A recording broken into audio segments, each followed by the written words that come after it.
The morning heat pressed heavy over the Bataan Peninsula, thick with the smell of mud and decay. Lieutenant Evelyn Hart, just 24 years old, stood over a soldier whose fevered breath rattled like broken glass. Her hands trembled, not from fear but from exhaustion. 3 years of service as a nurse had aged her beyond her years, and now, with the enemy closing in, her world had shrunk to morphine syrettes, makeshift splints, and prayers that never seemed long enough. The hospital was no building at all, but a scattering of tents and hastily built shelters carved out of jungle. Stretchers were fashioned from doors ripped off ruined houses, splints cut from saplings, surgical lights rigged from hurricane lamps that flickered whenever the night winds came through. They called themselves the Angels of Bataan, a name given by the soldiers they treated, though each woman laughed bitterly at it in private. Angels, perhaps, but ones with blood on their uniforms and mud crusted on their shoes, their hair tied back with strips of cloth that once were pillowcases. Food was almost gone.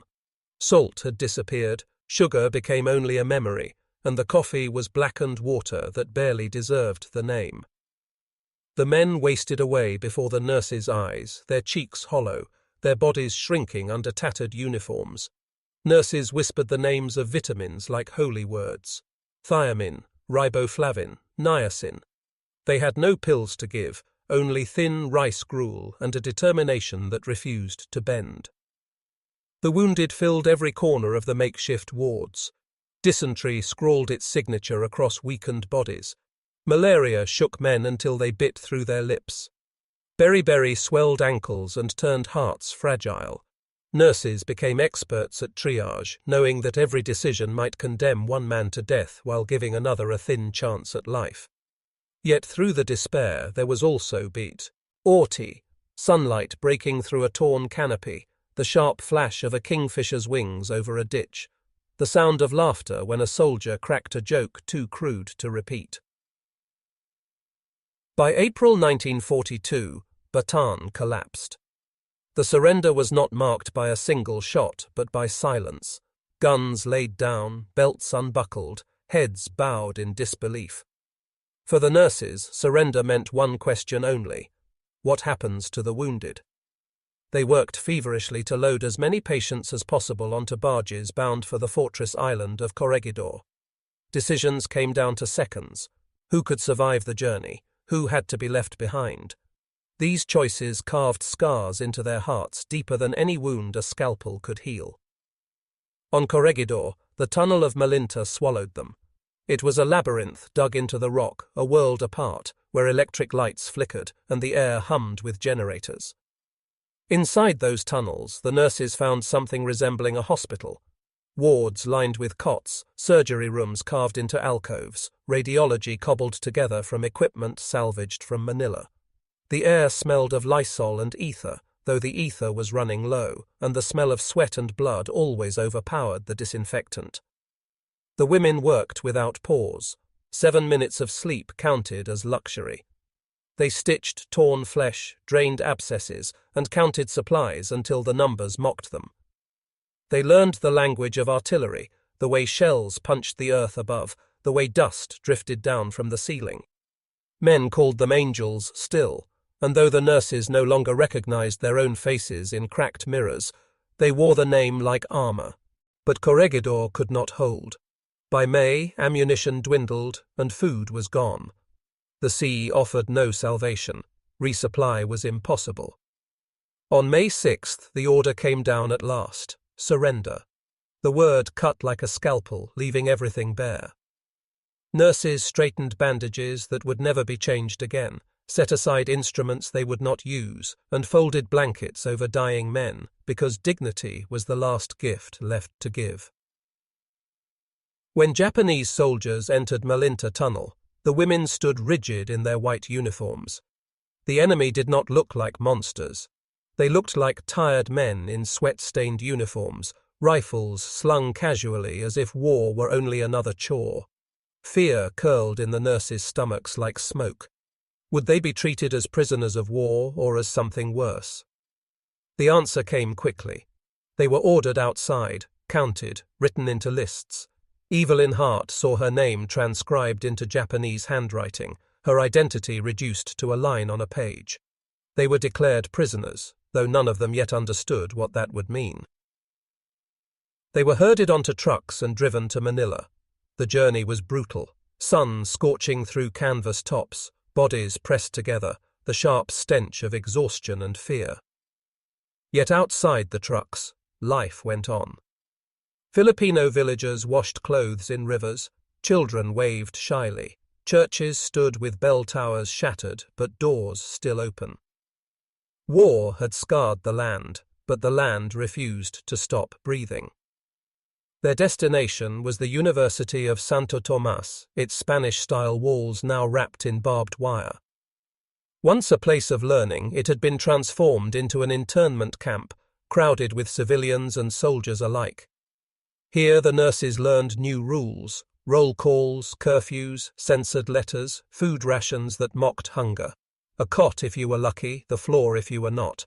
Curtains of blankets provided the only privacy. The camp's infirmary was a shadow of a hospital, yet the nurses claimed it as theirs. They presented themselves as professionals, not petitioners. They wore white when possible, even if white now meant dresses scrubbed colourless and patched a dozen times. They treated dysentery with boiled water, malaria with the rare atabrine tablet, abscesses with trembling hands and tools too old to trust. They delivered babies on wooden tables with mosquito nets riddled with holes. Sometimes a Japanese guard left iodine on the counter and walked away without a word. Small mercies mattered. Food was never enough. Rice gruel, boiled greens, sometimes a ladle of watery soup. They counted calories with their bodies, string tied around arms and legs to measure shrinking flesh. Periods stopped, gums bled, eyes grew weak in the dark. But the nurses still created dignity. They fashioned ribbons from torn sheets, sang hymns and folk songs in uneven choirs, and recited recipes aloud as though memory itself could feed them. Propaganda had promised them monsters. Instead, they found contradictions. Some guards shouted and struck prisoners. Others averted their eyes when women smuggled scraps of food to children. One Japanese sergeant quoted a haiku in halting English to a Kansas nurse, his voice awkward but sincere. Propaganda collapses when confronted by reality, and the nurses learned to live in the contradictions. Still, cruelty was never absent. Beatings came without warning. Punishments dragged prisoners into rain-soaked courtyards for hours. Food was taken as swiftly as it was given. Yet the women did not let cruelty erase humanity. They held both truths together, because both were real. They also learned the economy of captivity. Vitamins smuggled by brave Filipinas, onions traded for bits of cloth, papaya leaves brewed into tea for fevers. Contraband became salvation. Mercy became a currency. Through it all, the women kept diaries, letters, names. Evil in heart stitched a secret ledger into her pillow hem, recording the measurements of wasting bodies, initials of the sick, notes about who lived and who slipped away. She believed the record mattered, because someday someone would ask. One afternoon, in unbearable heat, a nurse delivered a baby. The cries echoed through the ward, thin but insistent, life staking its claim in a place built for suffering. A guard stood transfixed, embarrassed, then returned later with 2 ladles of rice for the new mother. Small mercies again, recorded silently in memory. A letter smuggled from Ohio found its way into Evelyn's hands, barely censored. "Dearest Evie," it read, "your father fixed the porch swing and sits out there every night. The radio says little, which means too much. We love you, we love you, we love you." For 3 days she walked lighter, her face carrying the shadow of a smile. Words had crossed an ocean to prove she still existed. His was captivity, hunger and mercy, cruelty and kindness, despair and laughter shared in secret. The nurses were prisoners, yes, but they remained nurses. That identity held when everything else dissolved. They gave dignity when none was offered. They turned scraps into medicine, silence into prayer, despair into stories told at night like lullabies. The rumors of transfer began in late 1942. Los Baños was whispered, a camp farther away, a place with tighter wire but maybe better food. No one knew for sure. Nurses packed what they could not replace: gauze, pencils, names hidden in cloth. Evelyn told Ruth Delgado, "Pack the things you can't replace." Ruth asked, "What is that?" Evelyn answered, "Names." As night fell, the women lay on cots or floors, listening to the camp breathe, listening to guards' boots echo in hallways, listening to their own stomachs growl. Some prayed, some counted, some dreamed of home. And Evelyn dreamed of the tunnel at Corregidor, the rock walls holding fast above her, and the belief that even in darkness, the work of saving lives was not yet finished. The transfer orders came without warning. Trucks rumbled into Santo Tomas at dawn, their engines choking smoke into the already heavy air. Guards barked commands, their voices sharp as rifle cracks, and the prisoners were herded out with what belongings they could carry. For the nurses, that meant little more than a tin cup, a bundle of cloth, and the invisible burden of memory. Destination: Los Baños. The name spread through the prisoners like an echo. Some whispered that food was better there. Others muttered it was harsher, more isolated, where jungle swallowed the camp whole. None of the rumors mattered. In captivity, rumor was a currency cheaper than rice, but traded just as eagerly. The road wound through villages where Filipinos watched silently from doorways. Some raised their hands in the smallest of gestures, 2 fingers lifted, a prayer for survival disguised as casual movement. Children ran alongside the trucks until guards shouted them back. Once, Evelyn Hart saw a woman drop a banana into the road. A soldier shoved it aside with his boot, but another prisoner scooped it up when no one was watching. Hunger taught its own laws. Los Baños rose like a wound in the landscape. Barbed wire coiled in endless rows, watchtowers leaning like skeletal guardians, barracks sprawled across cleared ground where jungle once stood. The camp smelled of sweat, smoke, and stagnant water. Beyond the wire stretched rice paddies, glistening in the sun, and the mountains of Laguna loomed in the distance.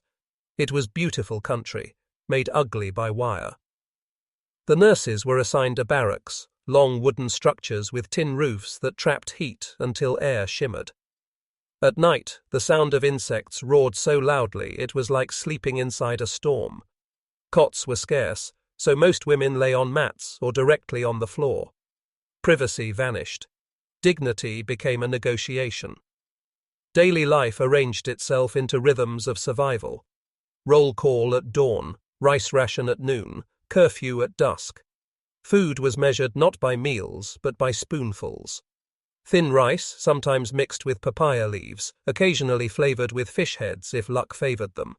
Hunger gnawed without pause.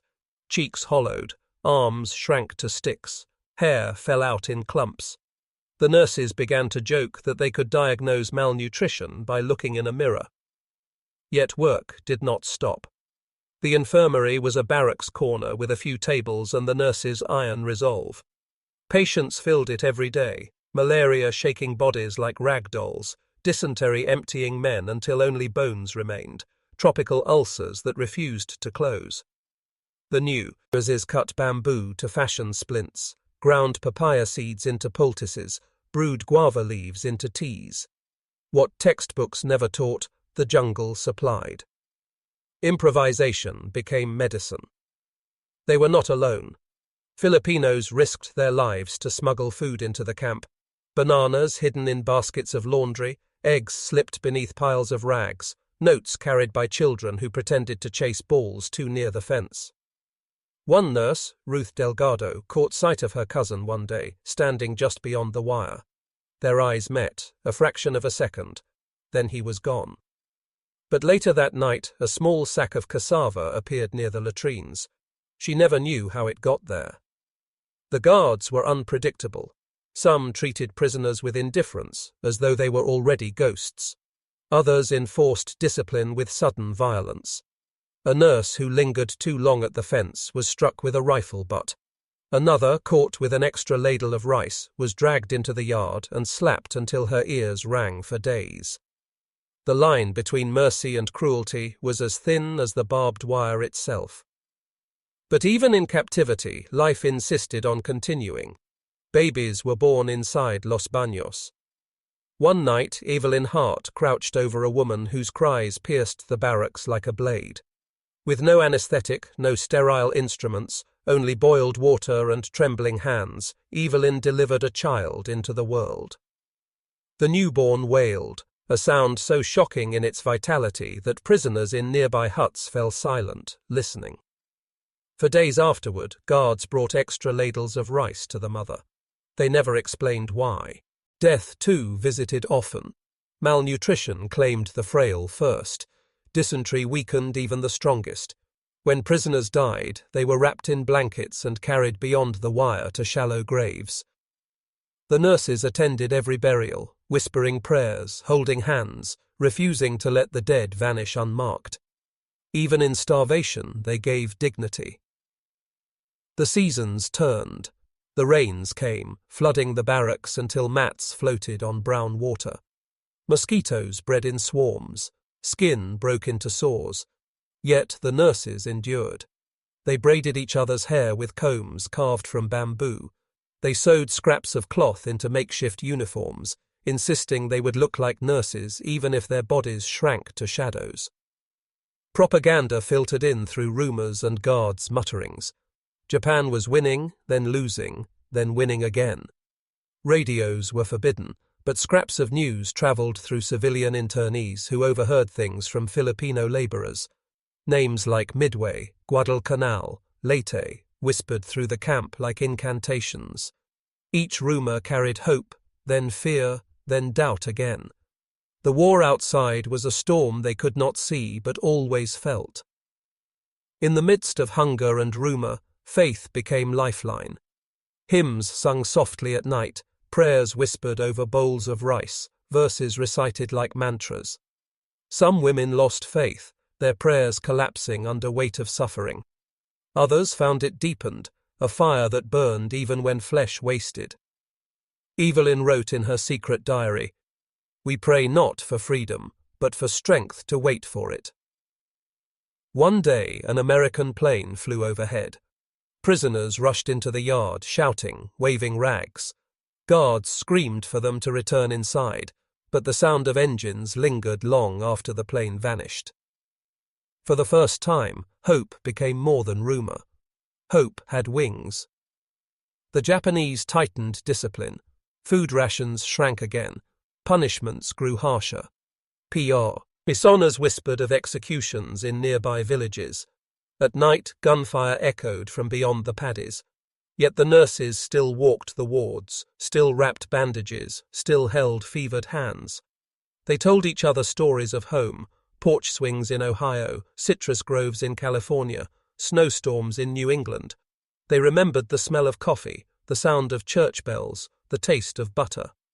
Memory itself became a weapon against despair. By late 1944, starvation reached its peak. Men weighed less than half their former size. Women collapsed during roll call, too weak to stand. The nurses themselves wasted, their uniforms hanging like sails over bones. Yet even then they forced themselves upright, because to fall was to abandon their patients. They had sworn oaths before the war, and captivity did not absolve them. Then came whispers of liberation. Guerrillas in the hills passed notes through civilians. The Americans were coming back. MacArthur had returned. The words sparked fire through the camp. But hope was dangerous. Guards had punished prisoners before for celebrating false rumors. So the nurses spoke quietly, saving their energy for the day when rumor might turn to reality. Still, Evelyn allowed herself to imagine. She pictured ships off the coast, soldiers in khaki, trucks loaded not with prisoners but with supplies. She pictured chocolate melting in her hand, a toothbrush of her own, soap that lathered rich and white. Most of all, she pictured silence. The silence of no guards, no roll calls, no boots striking the ground. A silence that meant freedom. For now, captivity remained. Hunger pressed, guards shouted, the jungle hummed with life, indifferent to human suffering. Yet beneath the weight of all of it, the nurses endured. They had not chosen this role, yet they had accepted it. To be prisoners, to be healers, to be women who turned scarcity into salvation. Los Baños was not their grave. They told each other that every night. It was a holding place, a dark chapter, but not the end. Someday the wire would fall. Someday trucks would come, not to take them deeper into captivity, but to bring them home. Someday. And as they whispered someday, the sound of distant artillery began to roll faintly through the hills, too far to know for sure, but close enough to make hearts quicken. War was moving, and it was moving toward them. The final months at Los Baños pressed down with a cruelty sharper than bayonets. By early 1945, the prisoners were living on starvation rations so meager that even standing upright seemed a battle. A ladle of watery rice, a few stringy greens, sometimes nothing at all. Men grew skeletal, women stumbled during roll call, their bones visible through the thin fabric of their uniforms. The nurses were no exception. Their bodies had wasted, their ribs pronounced, but their spirit remained astonishingly alive. Evelyn Hart noted in her diary, scribbled on scraps of paper hidden in her pillow hem, that by January most prisoners weighed half their pre-war weight. Beriberi swelled ankles grotesquely, scurvy loosened teeth, dysentery left men too weak to rise from mats. Yet the nurses did not stop. They rose each dawn, took roll call, and walked the wards. Their hands trembled from hunger, but they still set bones, cleaned sores, and whispered to the dying. In a place designed to reduce them to shadows, they remained healers. And then, rumors, whispers slipped through the barbed wire like wind. Guerrillas said the Americans had landed on Luzon. MacArthur's voice crackled faintly through underground radios. "I have returned." The words carried like fire in dry grass.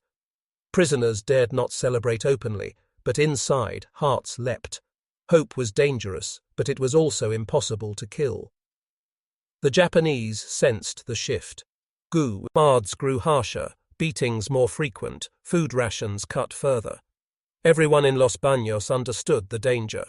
If liberation came too slowly, the Japanese might massacre the prisoners before abandoning the camp. It was a fear whispered in every corner. Better to die than be left to slaughter. January bled into February, each day a crucible of hunger. Nurses clung to ritual to survive. They sang hymns in whispers, stitched uniforms from rags, taught children in the camp makeshift lessons of math and spelling. They reminded each other of home, the sound of church bells, the smell of bread baking, the feel of snow against skin. Memory itself became resistance. Then came the morning of February 23, 1945. At dawn, the camp stirred to the usual misery, roll call, guards barking, prisoners lined in weary silence. But beyond the wire, in the jungle, movement gathered. Filipino guerrillas crouched in the undergrowth, rifles ready. Overhead, the faint drone of engines built in the sky. The raid began in thunder. American paratroopers dropped from planes, their chutes opening like blossoms against the morning light. Guerrillas stormed the perimeter, cutting through wire, silencing guards before alarms could spread. Explosions cracked, rifles barked, and chaos shattered the camp's weary silence. For a heartbeat, the prisoners froze. Was this salvation or slaughter? Then shouts in English rang out. "We're here, Americans! Don't be afraid!"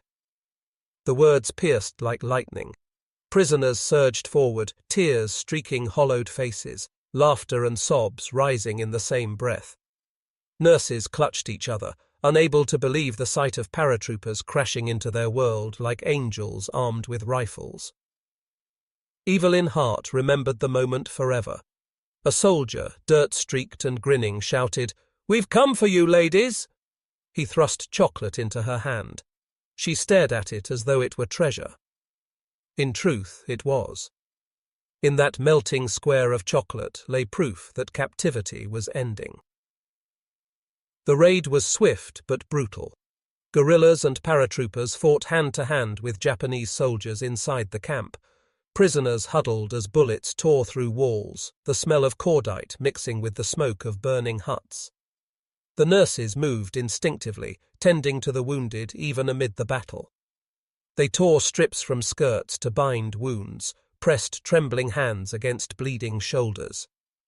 Even at the edge of freedom, they remained what they had always been, nurses first.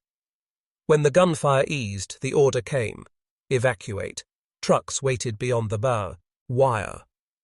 Prisoners staggered toward them, too weak to run, some carried by soldiers, others crawling with the last strength in their bones. Nurses lifted children, supported the elderly, dragged friends whose legs could no longer obey. Freedom was not graceful. It was desperate, a tide of humanity pouring toward salvation. Outside the camp, fields stretched open. The trucks roared to life, racing toward safety.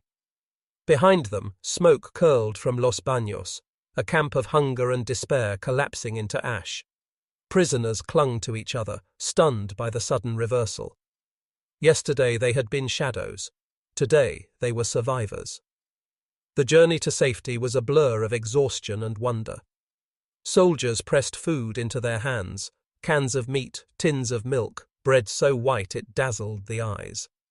Prisoners wept as they ate, their bodies unprepared for abundance, but their souls starving for it. Nurses tasted sugar again, tasted salt, tasted life itself. When they reached American lines, medical personnel rushed to process them. Doctors stared in disbelief at the wasted bodies, the swollen joints, the hollow eyes. The nurses themselves, accustomed to treating others, now became patients, weighed, measured, given injections of vitamins, handed soap and toothbrushes. Some laughed hysterically at the feel of suds on their skin, at the strangeness of brushing teeth after years of scraping them with twigs. The army called them heroes. The world called them the angels of Bataan and Corregidor. Reporters wrote stories, cameras flashed, medals were pinned. But the women themselves remembered not the glory, but the hunger. They remembered carrying rice bowls too light, watching friends waste to shadows, delivering babies on bare tables, holding hands at shallow graves. They remembered being prisoners and refusing to stop being nurses. Evelyn Hart returned to Ohio in late 1945. She was gaunt, her hair thin, her health fragile. Yet she walked off the ship upright, her uniform mended but still white. Her father wept when he saw her. Other nurses scattered across America. Some returned to hospitals, their hands steady as ever. Some married and raised families, their children never knowing how hunger once hollowed their mother's eyes. Some struggled with nightmares, waking in the dark to the echo of guards' boots or the smell of rice gruel. Captivity lingered in their bones long after the war ended. But together their story endured. They had been women caught in a war that tried to erase them. Yet they endured. They had been prisoners of an empire that sought to strip them of dignity. Yet they endured. They had been nurses in a place without medicine, healers in a place designed for suffering. Yet they endured. History records battles in numbers, divisions, tonnage, casualties. But the story of the angels of Bataan and Corregidor is not a story of numbers. It is a story of hands holding fevers at bay, of songs sung in whispers, of diaries smuggled in hems, of chocolate given by strangers at the moment of liberation. It is a story of endurance when endurance seemed impossible. And in the end, that is what defines their legacy.